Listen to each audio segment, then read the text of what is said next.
Pour moi, Marseille, c'est la ville. Elle est aussi très universelle, je trouve. Elle pose des questions qui sont très universelles. Et je sais pas, c'est peut-être une espèce de prétention totale, mais j'ai le sentiment qu'on a toujours une longueur d'avance. C'est-à-dire qu'elle préfigure des choses.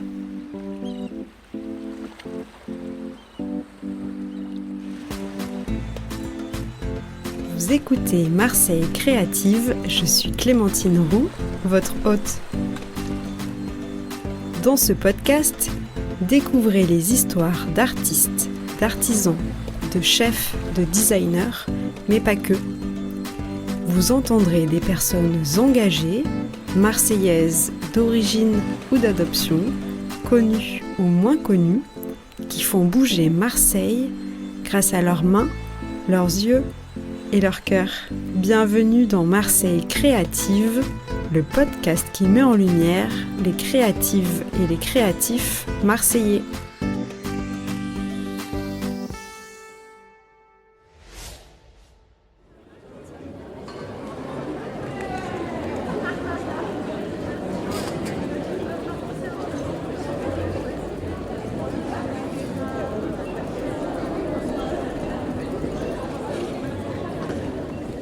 Je m'appelle Yoann Lamoulaire, j'ai une voix de femme parce que je suis une femme. Souvent les gens pensent que je suis un garçon.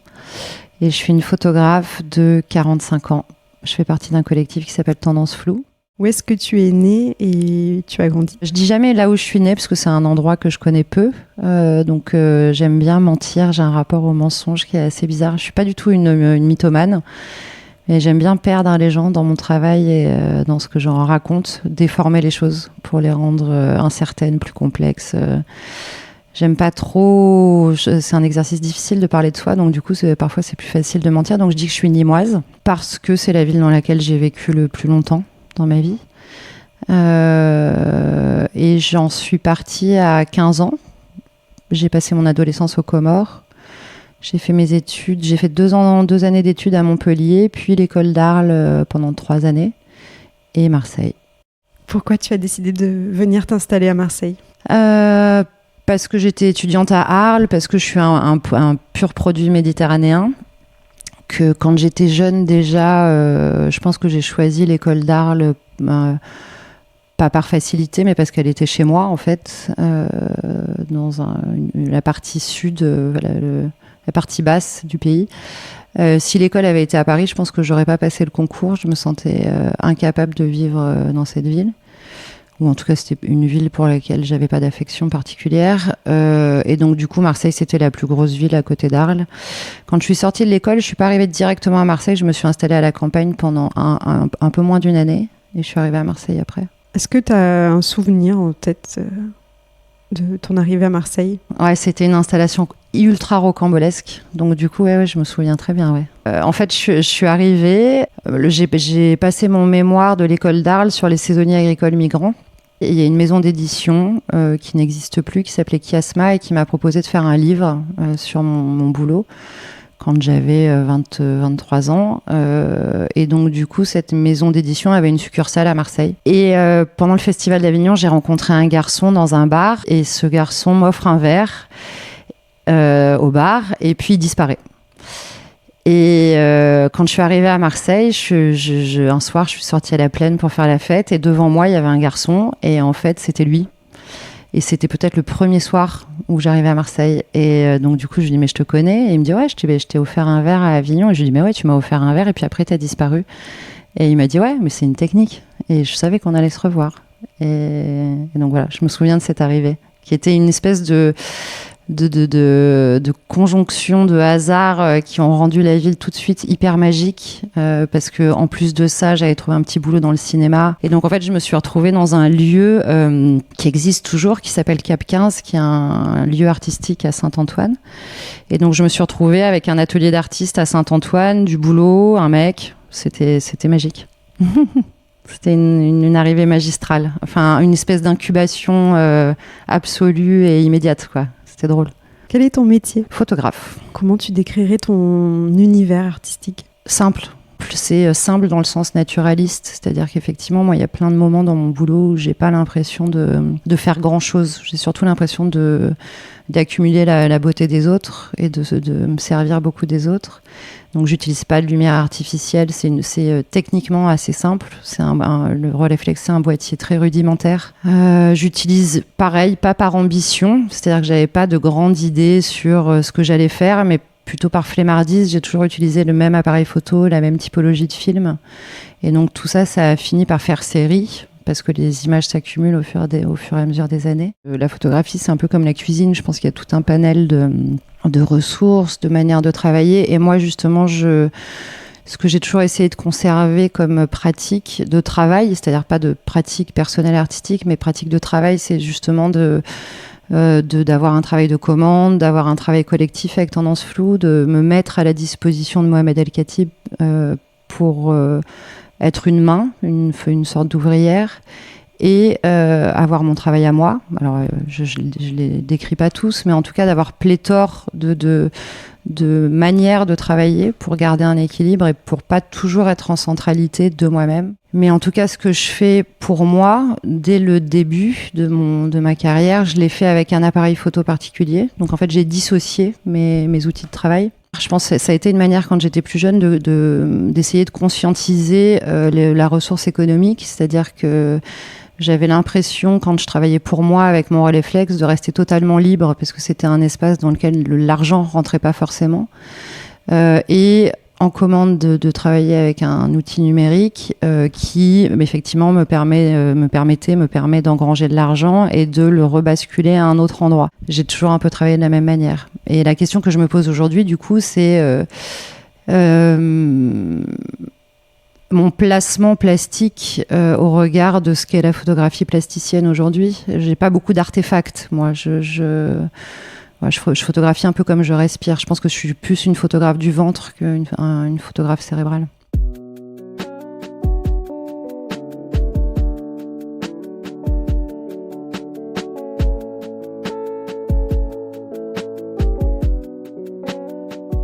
Il y a des sujets qui reviennent quand même tout au long de ton travail. Est-ce que, j'imagine que tu n'as pas envie d'enfermer ton travail à un seul sujet, mais comment tu pourrais le décrire à quelqu'un qui n'a jamais vu tes photos?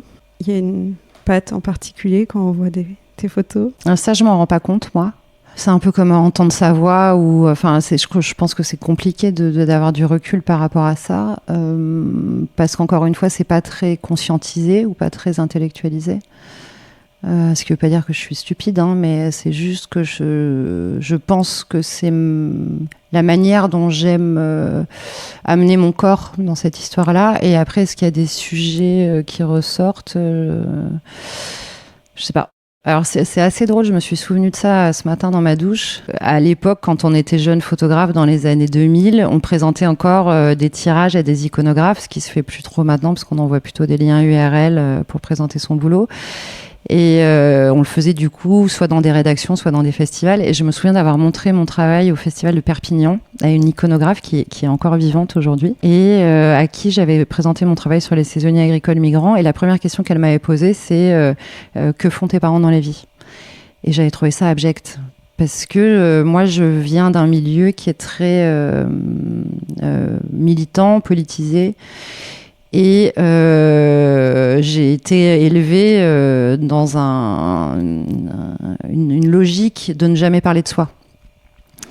Et en fait, j'ai mis très longtemps à comprendre qu'en fait, la photographie, comme évidemment plein d'autres médiums, c'est un endroit où on ne fait que parler de soi. Donc je pense qu'en fait, depuis que je suis photographe, je parle de moi en creux, beaucoup à travers les autres. Donc j'ai été une photographe agricole, ou en tout cas reliée à la problématique des saisonniers agricoles migrants, parce que mes parents étaient agriculteurs quand j'étais petite, sans doute. J'ai beaucoup traîné dans des bidonvilles à cette époque-là, parce que mes parents avaient une exploitation qui partait un peu à volo et qui était composée d'un hangar agricole, d'une maison pas finie, d'une tripotée de caravanes. Et donc du coup, je pense que j'ai toujours été attirée par des espaces qui ressemblaient à ceux dans lesquels j'avais grandi moi. Et puis après cet échec agricole, puisqu'en fait mes parents, ça n'a pas duré très longtemps, ils se sont effectivement installés à Nîmes, en périphérie de la ville. Et je pense que j'ai été très liée, ou en tout cas la question de l'identité de quartier était un truc super important pour moi. Et donc du coup, je pense que c'est ce que j'ai mis en travail quand je suis arrivée à Marseille, mais sans forcément me dire que c'était relié à moi, parce que j'avais l'interdiction de le faire. Ma mère, elle me disait, mais c'est vaniteux de parler de soi. Et mon père me disait, si un jour tu veux aller voir un psy, soit tu vas dans un bar, soit tu m'appelles. Donc parler de soi, c'était vraiment pas du tout un truc qui était ok. Et je pense que j'ai pas respecté la consigne, mais je l'ai fait différemment. Quel est ton processus créatif ? Il y a des photographes qui préparent leur sujet, qui, je sais pas, un fait divers va les amener sur une piste, et puis après ils vont broder autour de ça, et puis ils vont se documenter. Voilà. Moi, j'ai jamais travaillé comme ça. Moi, j'ai beaucoup travaillé par obsession. Alors souvent, c'est des obsessions visuelles, puisque c'est le sens qui m'intéresse. Enfin, en tout cas, que j'ai décidé à un moment dans ma vie de mettre en travail. Donc, ça peut être... j'ai beaucoup eu d'obsessions pour des lieux, par exemple, pour des corps aussi, ou pour des situations. Comme je viens plutôt de la photographie documentaire, donc j'allais puiser dans le réel des choses qui m'intéressaient. Et il y a eu un grand tournant au moment des effondrements de la rue d'Aubagne en 2018. Je pense que ça a été quelque chose de sidérant pour l'entièreté de cette ville. Et donc chacun d'entre nous avons, je pense, redirigé peut-être consciemment ou inconsciemment nos manières de faire. Et je pense qu'en 2018, moi j'avais 38 ans, du coup c'était peut-être un moment où j'étais devenue assez mature pour accepter de faire de la fiction. Chose que je m'étais interdite toute ma vie. Et donc, quand les immeubles se sont effondrés, je me suis dit que le gouvernement mentait, que les élites de cette ville avaient menti pendant des années. Et en fait, toute cette vision un peu romantique qui me liait à la ville, c'est-à-dire que je pense qu'on a tous, à Marseille, vécu dans des espaces précaires, mais en nous disant chacun que finalement c'était ça et que c'était chouette et que c'était beau et que voilà, le côté romantique de voir un mur qui s'écroule, d'avoir des fuites chez soi, tout d'un coup c'est plus devenu du tout romantique, c'est devenu meurtrier. J'ai eu l'impression de vivre très en colère dans un biotope qui n'était constitué que de mensonges politiques. Et donc, j'ai pas essayé, parce qu'encore une fois, c'est pas du tout conscient, mais j'ai décidé de mentir, moi aussi, et surtout de me faire confiance. Et là, pour le coup, j'ai eu énormément de choses absurdes qui me venaient en tête, d'images que je me suis mise à dessiner et à complètement rejouer. Et donc là, j'ai accepté de mêler des récits documentaires avec des récits totalement fictionnels pour mentir à mon tour et en fait proposer aux gens des images dont on ne connaîtrait plus vraiment la nature. Voilà. C'est-à-dire quand le public est en face des photographies, l'idée c'est qu'il s'interroge sur la nature de ce qu'il est en train de regarder et qu'il en a jamais la réponse absolue. Moi, ce que j'aime beaucoup dans la photographie, c'est justement la force polysémique des images et que chacun puisse tisser un récit en fonction de l'endroit d'où il vient.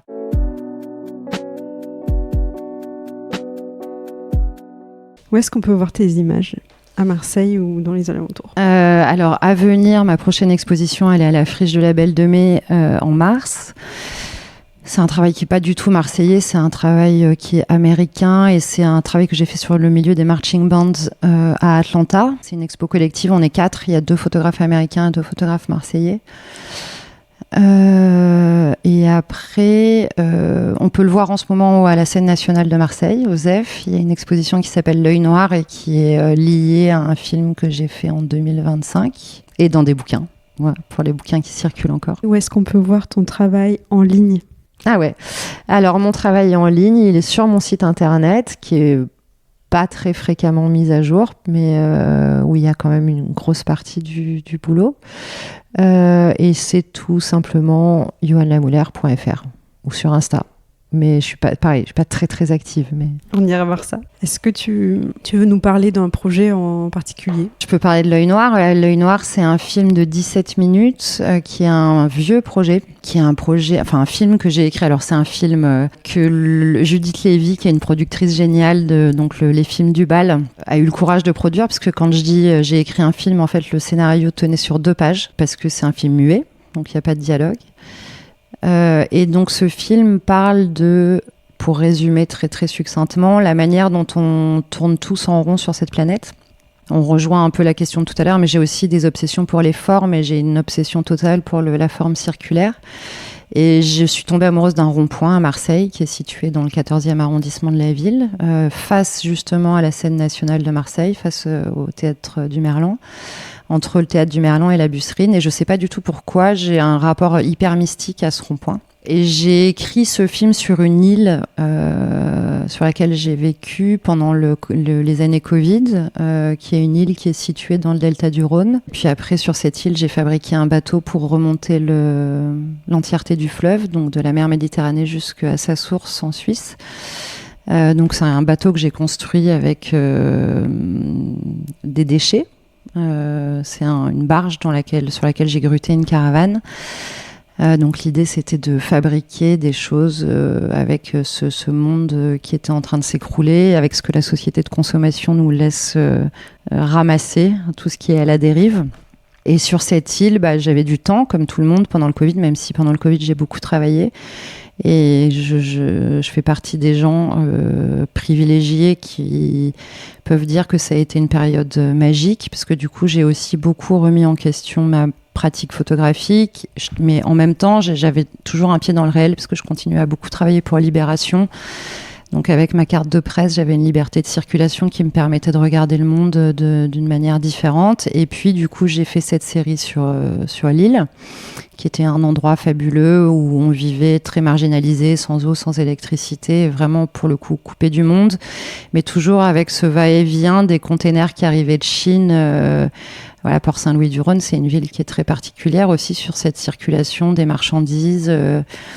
Et j'ai écrit ce film, du coup, sur comment on tourne en rond. Je pense que j'ai commencé à pressentir qu'il fallait aussi que je me dissocie de Marseille, parce que je devenais peut-être trop une photographe marseillaise à proprement parler. Et j'avais aussi très envie que les jeunes que je photographie depuis longtemps, certains jeunes en tout cas, se rencontrent. Parce que la photographie, c'est aussi ça, c'est un rapport un peu bizarre, très individualiste ou très one-one. Je pense que la fabrication des livres et le cinéma, c'est aussi à un moment sortir de cette pratique très individualiste et rentrer dans des processus collectifs. J'avais pas du tout envie de faire un film parce que j'avais envie de changer de médium ou parce que j'avais envie de réaliser un film, mais j'avais vraiment envie de travailler à plusieurs et du coup de réfléchir à comment on pouvait fabriquer ce film.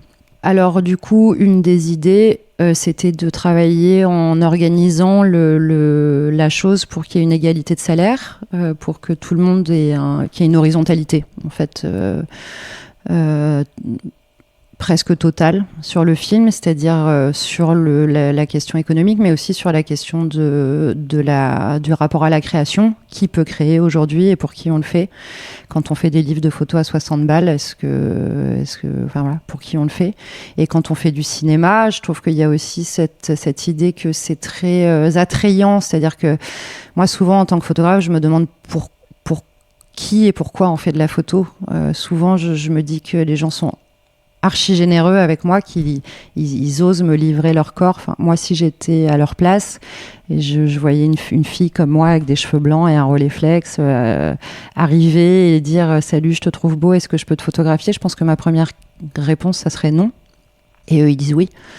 Et j'ai jamais tellement compris pourquoi ils disaient oui. Et donc, du coup, je pense que le fait de faire un film, c'était aussi une manière de se dire, le cinéma, c'est peut-être un peu plus sexy, ils vont aimer, c'est peut-être plus gratifiant. Et donc, j'ai commencé à écrire ce film en me disant que chacun, sans dialogue, aurait moins peur de participer et pourrait aussi pervertir le scénario de base. L'idée, c'était pas du tout de rester sur un scénario très écrit, mais de présenter ça plutôt comme une balise dans lequel chacun pourrait trouver sa place réelle et la place qui lui convient.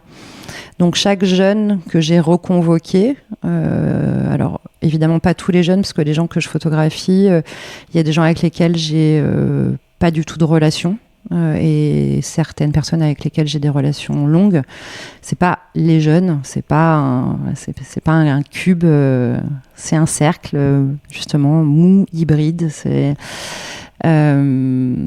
Et donc chacun incarne un peu une émotion. Donc dans cette émotion, je trouvais qu'il y avait assez de place pour qu'il puisse un peu pousser les limites et aussi me dire moi j'ai pas envie de le jouer comme ça, mais j'ai envie de le jouer comme ça. Et la première personne à laquelle j'en ai parlé, c'est Chérine, qui est une jeune femme que je photographie depuis longtemps maintenant, je crois que la première photo qu'on a faite ensemble elle date de 2018.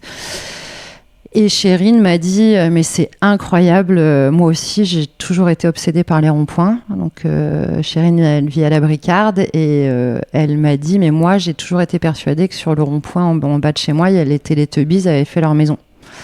Et là je me suis dit ok, donc ça veut dire que ça peut aussi fonctionner et que quelles que soient nos différences, on va arriver à se raccrocher à une idée un peu stupide, un peu cocasse.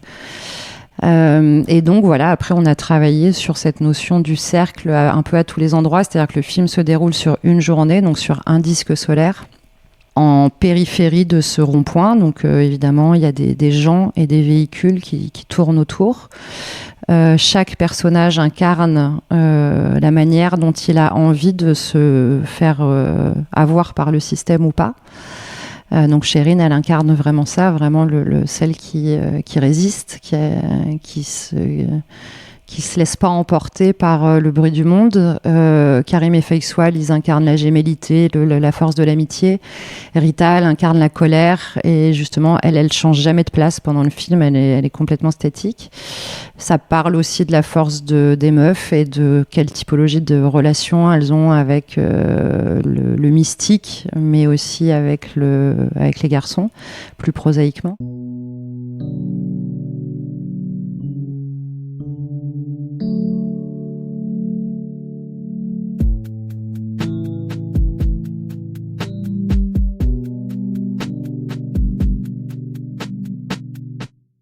Est-ce qu'on peut parler du lieu dans lequel tu travailles, où il n'y a pas forcément de lieu, parce qu'aujourd'hui, là, on est dans ta maison? La question du lieu de travail est évidemment toujours importante pour les gens qui fabriquent des choses. Et donc, c'est aussi la question de la dissociation avec son lieu de vie.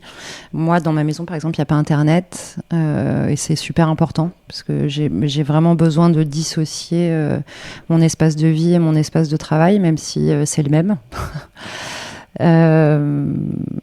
Il n'y a pas de choses, il n'y a pas de photographie que j'ai faites moi dans cette maison, par exemple. Je pense que j'aurais du mal à vivre avec moi-même. Je pense qu'on est déjà beaucoup avec soi-même et que c'est déjà relativement insupportable. J'ai partagé des ateliers, j'ai travaillé avec des photographes quand je suis arrivée à Marseille et j'ai partagé des ateliers avec des gens en centre-ville. Et moi, j'ai jamais vécu en centre-ville de Marseille, jamais. Je suis arrivée à Saint-Antoine, après j'ai habité à la Calade, après j'ai habité à la Viste, après j'ai habité à l'Estac. Enfin, voilà, je suis jamais arrivée jusqu'au centre-ville, mais comme je suis ni moi, c'est aussi un peu mon tremplin de sécurité. Je sais que je peux sortir. C'est marrant parce que c'est cette partie de la ville qui est vraiment ma partie de la ville, dont je me sens vraiment originaire. Je pense que je me sens, par exemple, pas légitime à travailler sur d'autres parties de la ville. Par exemple, quand il y a eu les effondrements de la rue d'Aubagne, je me serais pas sentie légitime d'aller faire des photos à Noailles, par exemple. J'ai vraiment l'impression d'avoir un ancrage qui est de ce côté-là de la cité, et de l'autre côté, je me sens extrêmement enfermée, et je pense que ça vient aussi du rapport aux axes autoroutiers, au fait de pouvoir sortir rapidement de la ville. Ici, je me sens... Mais moi, je suis très rassurée par la périphérie.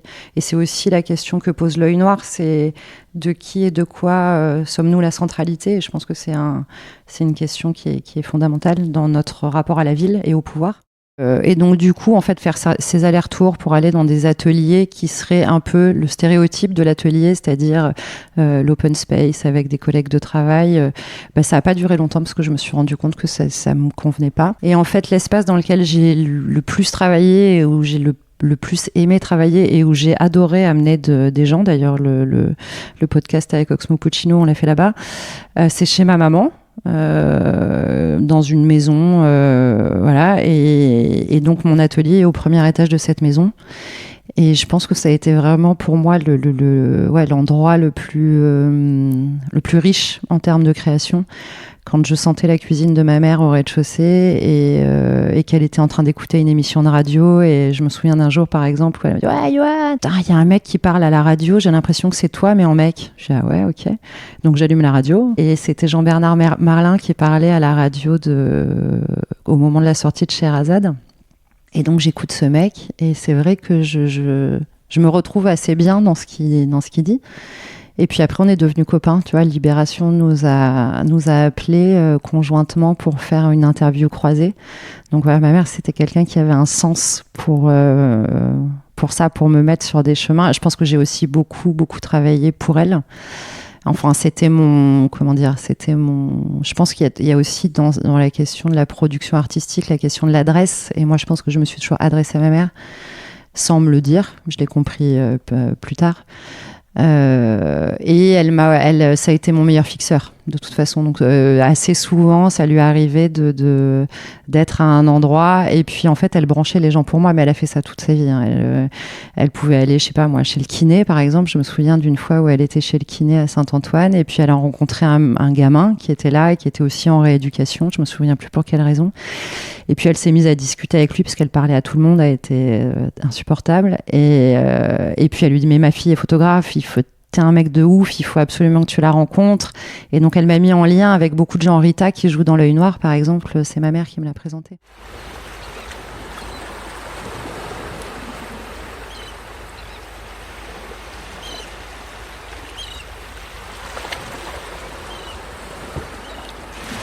Comment et est-ce que Marseille nourrit ta créativité ? Alors Marseille a beaucoup nourri ma créativité, je pense, comme je te racontais cette histoire de mon arrivée. On le sait tous, je pense, une ville qui a une capacité d'incubation qui est incroyable. C'est une vraie ville généreuse. Alors, paradoxalement, il y a aussi des gens qui la trouvent très dure. Moi, je pense qu'elle est réelle.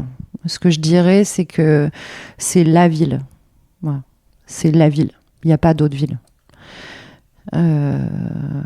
Aucune autre ville en France ne peut rivaliser. Alors, moi, évidemment, de toute façon, sur une carte, j'évince les villes fascistes. Donc, Lyon, c'est compliqué. Les villes avec un passé colonial trop présent, c'est difficile. Donc, Bordeaux, pas possible. Paris, c'est pas une ville, c'est plus une ville, c'est un théâtre. C'est une sorte de décor avec des gens qui se déplacent à l'intérieur, mais j'ai pas le sentiment d'être dans une ville quand je suis à Paris, par exemple. Donc voilà, pour moi, Marseille, c'est la ville. Elle est aussi très universelle, je trouve. Elle pose des questions qui sont très universelles. Et je sais pas, c'est peut-être une espèce de prétention totale, mais j'ai le sentiment qu'on a toujours une longueur d'avance. C'est-à-dire qu'elle préfigure des choses. Sur la question par exemple, de ce qui se passe en ce moment avec les conflits et les réseaux stupes, même dans ce qu'elle a de violent et de compliqué, elle pose des questions à la société que la société devra se poser dans 2 ou 3 ans. J'ai un peu le même sentiment avec l'Italie, c'est-à-dire que j'ai toujours un peu le sentiment que l'Italie, la question politique, elle a toujours un peu de 2 ou 3 années d'avance sur nous, par exemple, même pendant le Covid. Alors c'est des espèces de, je suis pas cartomancienne, hein, c'est pas du tout, mais voilà, si tu regardes l'Italie, tu vas peut-être pouvoir imaginer malheureusement ce qui va se passer chez nous dans quelques mois. Et avec Marseille, il y a un truc un peu comme ça. Donc du coup, c'est une ville extrêmement forte. C'est une ville qui m'a énormément donné d'un point de vue photographique. En tout cas, une ville où j'ai trouvé des réponses incroyables que j'aurais pas trouvées si j'avais vécu ailleurs. Et à la fois, c'est une ville qui m'a détruite. parce que pour une raison très très simple, parce que socialement elle est extrêmement ségrégée et qu'en fait justement quand en tant que photographe tu as différents endroits, différentes casquettes, c'est difficile de dans la même journée passer une matinée avec un gamin qui est décharné parce qu'en fait son parcours de vie est insupportable et n'a jamais été pris en charge. Et l'après-midi d'aller faire des photos chez Tuba par exemple, en commande. C'est ce passage mais qui est un passage géographique en fait, ce chemin il m'a détruit. J'ai plus envie de le faire et c'est le même chemin que j'ai fait quand je suis rentrée d'Atlanta là. Tu vois, je suis rentrée 2 mois, j'ai vécu 2 mois à Atlanta et je suis rentrée il y a 1 mois et demi et j'ai eu super mal à ma ville quand je suis rentrée, ouais. Parce que c'était le moment de la mort de Mehdi Kessassi, parce que c'était le jour quelques jours avant, il y avait eu le premier vote RN à l'Assemblée nationale, et parce qu'en fait, en France, on a cette grande capacité à se dire qu'on est très fort et que le diable est ailleurs, et puis en fait, non, le diable, il est là depuis longtemps, et il y a des gens qui combattent, et puis il y a des gens qui te parlent de météo toute la journée. J'ai du mal avec les gens qui parlent de météo toute la journée. Comment ça se matérialise, cette rupture ou cette cassure? Est-ce que tu vas arrêter d'aller dans certains endroits ou... Non, l'œil noir, ça a été vraiment un truc hyper clair dans mon parcours où j'ai eu le sentiment que ça allait être ma dernière... voilà. Alors c'est rien, c'est du vent, on fait pas grand-chose, nous les artistes. Mais en tout cas, mon dernier désir, ce qui est complètement égoïste et je pense qu'on s'en fout pas mal, mais voilà, j'ai eu le sentiment que c'était 17 minutes qui reprenait un peu l'entièreté de mes obsessions et ce que j'avais déjà joué en photo, mais que du coup c'était une sorte de résumé et un condensé et un feu d'artifice. D'ailleurs, le film se termine sur un feu d'artifice et un acte généreux, collectif, où je suis arrivée à rassembler des gens extrêmement différents autour de ce rond-point, mais avec beaucoup de liberté, une convergence des luttes. Et voilà, j'ai eu le sentiment et qu'après ça serait le silence. Et je pense qu'en fait, il y a aussi quelque chose de très simple et très, très humain, c'est le rapport générationnel. C'est-à-dire que quand on arrive à Marseille à 20 ans et quand on en a 45, on n'a évidemment pas du tout le même rapport à la ville. Moi, ma fille, à 14 ans, elle dévore la ville. Sa sœur, à 26, elle la dévore d'une manière différente. Et moi, à 45, je m'éteins, en fait. Et ça n'a rien à voir avec Marseille. C'est mon rapport à la ville. Et je pense qu'il y a des jeunes photographes qui ont des choses beaucoup plus pertinentes à raconter que moi sur cette ville que je connais de moins en moins en fait. Et c'est pas du tout triste ou c'est pas du tout justement une question de désamour, c'est simplement une question de logique et de passage du temps en fait. Et je suis assez curieuse de ce qu'on raconte de Marseille aujourd'hui, en photographie en tout cas. Et j'étais aussi assez curieuse, quand j'étais jeune photographe, de ce qu'on avait raconté de Marseille. Malheureusement, en termes de photographie, la banlieue a jamais été très représentée. Donc moi, je suis une photographe, je suis sortie de l'école dans les années 2000. Et en fait, la représentation de la banlieue, ça a toujours été en photographie une représentation très architecturale et très distanciée. Ce qui n'était pas du tout le cas dans le cinéma.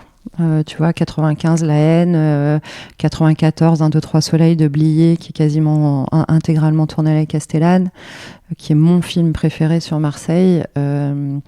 La représentation de la banlieue dans le cinéma a été, depuis les années 70, très forte. Aujourd'hui, c'est quasiment devenu un genre cinématographique. La banlieue et la photographie, c'est un rapport plus compliqué.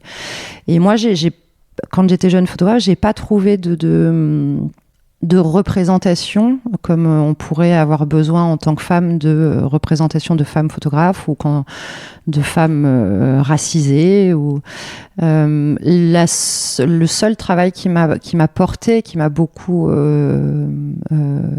cheminé avec moi, c'est un travail de Gilles Favier sur la Renaud qui a été fait en 94 je crois, qui a été édité par Le Bec en l'air. D'ailleurs, c'est un livre qui existe. Et aujourd'hui, je suis aussi très curieuse de voir ce que les jeunes photographes marseillais produisent. Justement, une de mes questions, c'est est-ce qu'il y a figure marseillaise ou pas marseillaise, mais qui travaille en rapport avec Marseille, qui t'inspire? Alors, 1, 2, 3 Soleil de Blier, pour moi, c'est le film sur Marseille. Et j'aime bien le revoir, et je le revois régulièrement, et me demander sur ce qui n'est plus possible aujourd'hui de fabriquer. Alors, à plein d'endroits différents, pour un point de vue occupation du territoire, avec le réseau Stub, par exemple, ce qui est possible de raconter sur la banlieue, ce qui est possible de raconter sur le sexe. On connaît Blier, on sait, je parle pas des valseuses, mais je parle vraiment d'1, 2, 3 Soleil, mais même 1, 2, 3 Soleil, c'est complexe.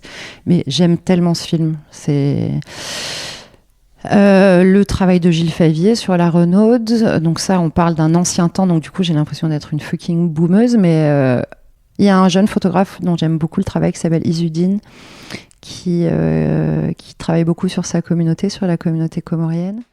Quelles sont tes petites habitudes du quotidien? Alors j'aime beaucoup rester, comme je te disais, dans cette partie de la ville. Je vais le plus souvent manger un couscous aux puces avec mon meilleur pote, parce que c'est c'est la maison.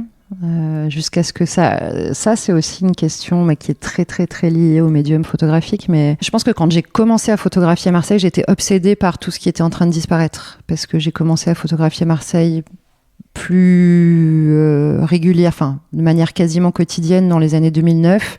Et donc c'était le moment où il y avait les grands plans en rue, et la majorité des plans en rue étaient sur ce secteur-là. Donc en fait, il y avait vraiment ce rapport à la disparition, à la transformation de la ville. Et même avant de s'interroger sur le pourquoi, en fait, l'acte premier de l'appareil photo, c'est d'enregistrer. Donc du coup, j'ai beaucoup photographié des espaces qui n'existent plus aujourd'hui. Et les puces, j'ai un peu ce sentiment-là. Donc quand on y va avec Malik, on a aussi ce truc de... Évidemment, il y a toujours un moment dans le repas où jusqu'à quand ça va pouvoir durer. Malik, mon meilleur pote, il vient de Félix Piat, donc c'est aussi cette zone, cette aire qui est tellement insane aujourd'hui d'Euroméditerranée, et ce rouleau compresseur qui est rentré dans la ville et qui est en train de produire un monstre, en fait. Et dès la préfiguration, c'était un monstre. Donc ça fait du mal et ça fait du bien, tu vois. Il y a toujours un peu ce truc, une caresse, une claque. Toujours un peu dans Marseille, c'est toujours un peu une caresse, une claque. Mes habitudes, j'adore aller à l'Alhambra. Je pense que c'est le meilleur cinéma de Marseille. Donc en fait, finalement, dans cette zone aussi, il y a quelque chose de très confortable parce qu'il y a tout ce qu'il faut. Je vais beaucoup à la Scène nationale de Marseille. Je pense que c'est le meilleur théâtre de la ville. Mais encore une fois, parce qu'il y a cette question aussi de l'adresse, pour qui et pourquoi on travaille. En fait, j'aime les espaces, tous les espaces qui sont pas ségrégés. Donc à partir du moment où je me sens dans un espace libre, où tout le monde peut rentrer, je pense que je m'y sens bien, en fait. Donc j'ai pas forcément, c'est même pas une question de nord-sud, de est-ouest, c'est vraiment une question de la fracture sociale me tétanise, et elle est de plus en plus violente. Elle était déjà violente à Marseille il y a 50 ans, hein. Mais elle m'indispose. À 45 ans, elle m'indispose vraiment.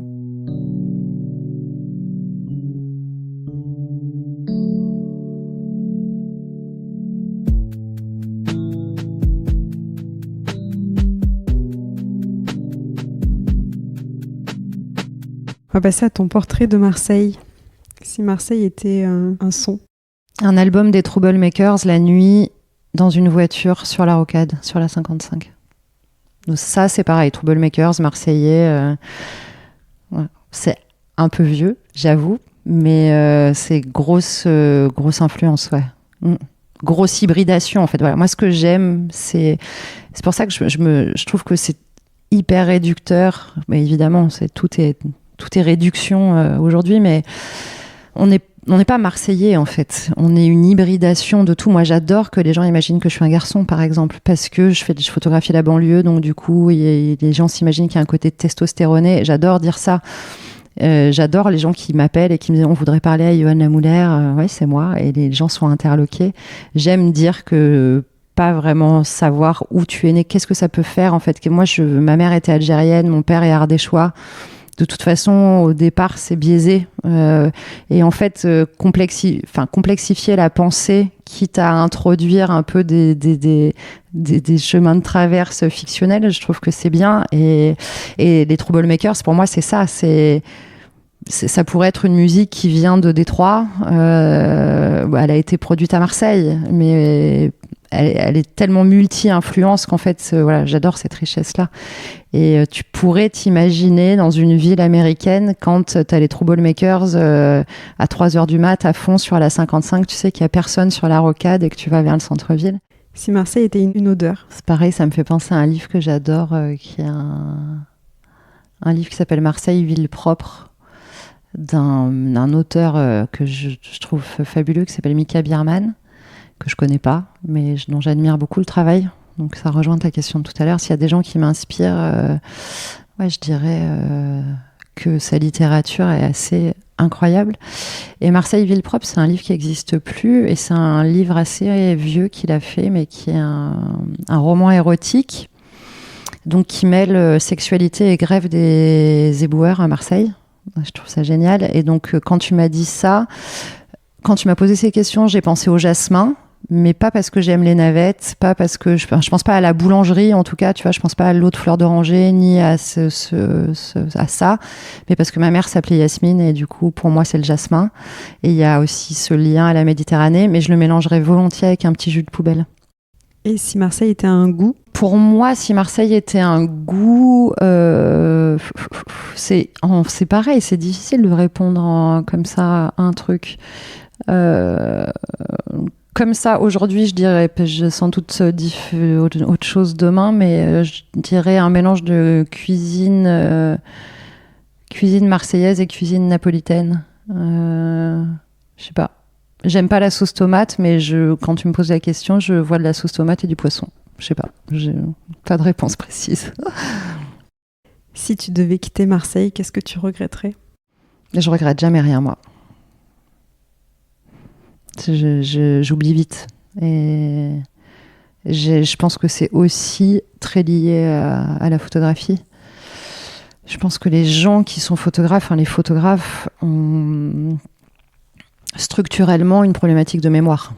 Et je ne retiens que ce que je photographie. Quand la photographie devient une sorte de réflexe, de méthode d'enregistrement dans ta vie. Par exemple, je suis totalement capable de saluer quelqu'un dans la rue que j'ai photographié, mais que j'ai croisé dans ma vie, et ça a duré 2 secondes. Et je suis capable de ne pas reconnaître quelqu'un avec lequel j'ai passé 4 jours. Donc en fait, c'est aussi une manière de mémoriser les choses et d'enregistrer qui est très, très bizarre. Comme les photos ratées, en fait, tu vois... l'aspect que j'aime pas tellement dans la photographie, c'est cette espèce de rapport très capitalistique à l'image. C'est-à-dire que quand tu vas faire des photos, il faut que tu ramènes des choses. Et il y a vraiment cette excitation. Il y a une forme de boulimie, tu vois. Il y a un truc un peu malsain, en fait, de ramener des objets, un peu comme si tu allais à Zara, tu vois. Et qu'est-ce que j'ai ramené ? Et en fait... je pense que c'est super important de s'interroger là-dessus, et aussi de se dire que, évidemment, il y a plein de moments où on ne fait pas d'image et où, en fait, on est en train de préparer la photo qui vient. Et c'est super important dans un parcours de photographe, je pense, de l'incuber et de jamais le vivre comme un échec. Tu vois, je pense à une photo que j'ai faite d'un garçon sur un scooter. C'est une photo que j'ai faite, je sais pas, 5-6 fois, avec des garçons différents, avec des motos différentes. Et en fait, jusqu'à ce que je comprenne que déjà, parfois l'idée qu'on a d'une image, c'est pas exactement celle-là qui va venir, qui va monter, et pour quelle raison ? Parce qu'en fait, la personne qui est en face de nous, elle a aussi un pouvoir de décision sur ce qui advient, et donc du coup, ça transforme les choses. Et puis aussi parce qu'en fait, les photos qu'on a faites précédemment, on les a évacuées pour certaines raisons, et en fait, ça a cheminé en nous et ça a fabriqué quelque chose. Donc en fait, je crois qu'il n'y a pas vraiment de regret, même sur ce qui n'a pas fonctionné, en fait. Est-ce que tu aurais un message à faire passer aux auditeuristes de ce podcast ? Je dirais que pour les jeunes femmes photographes, il faut aller plus vite que moi. Et ça, c'est quelque chose que je ressens. Tu vois, tout à l'heure, on parlait de la jeune scène photographique marseillaise. Alors moi, j'ai beaucoup de mal avec cette notion de c'est Marseille bébé là, cette espèce de. J'ai envie de voir surgir des récits peut-être plus politiques, qu'est-ce qu'on a à raconter de cette ville. Souvent, il y a des jeunes qui viennent me voir et qui me disent ouais, mais nous moi j'adore ton boulot, est-ce que tu pourrais me photographier? Ouais, bien sûr, c'est un honneur que tu connaisses mon travail, que tu fasses cette démarche de venir me voir pour que je te photographie. Mais en fait, il faut. Qu'est-ce que tu veux dire?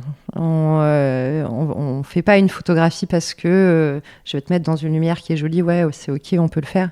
Mais est-ce que tu as un truc à dire? Et ça peut partir d'une idée. Je prends un exemple concret. Ça peut partir d'une idée complètement basique. Il y a deux garçons qui sont venus me voir pour que je les photographie et je leur ai dit ça et ils m'ont dit nous on trouve qu'il n'y a pas assez de terrain de basket à Marseille. Ça peut partir vraiment de n'importe quoi. Du coup, j'ai envie d'être confrontée à des récits qui me racontent ce qu'est cette ville aujourd'hui, parce que j'ai peut-être effectivement l'impression de plus tellement la connaître. Et d'avoir confiance en ce que tu racontes. Je pense que c'est tout bonnement une question de confiance et de pas reproduire des choses parce qu'on se dit que c'est reproduire, ça veut dire que ça va être accepté. Alors, reproduire, c'est chiant en fait. On reproduit tous, il y a toujours une part de reproduction. Mais peut-être qu'on reproduit aussi je parle des femmes photographes, par manque de confiance. Comme je te disais tout à l'heure, moi j'ai mis du temps à me dire ok, tes idées sont tarées, pourquoi vouloir photographier un mec en claquettes chaussettes avec des piments par terre autour de lui? Pourquoi vouloir photographier un mec sur un scooter avec un tutu? Pourquoi on s'en fout en fait. Fais-le, tu verras si ça t'amène quelque part ou pas. Et donc voilà, je pense que c'est dans ces parcours-là, c'est aussi des problématiques de confiance. Et en commande, ça, c'est aussi une formule qui s'active.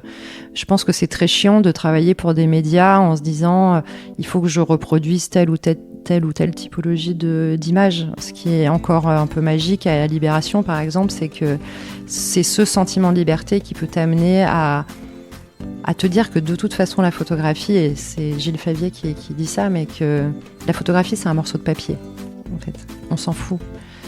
Ce qui compte c'est le chemin.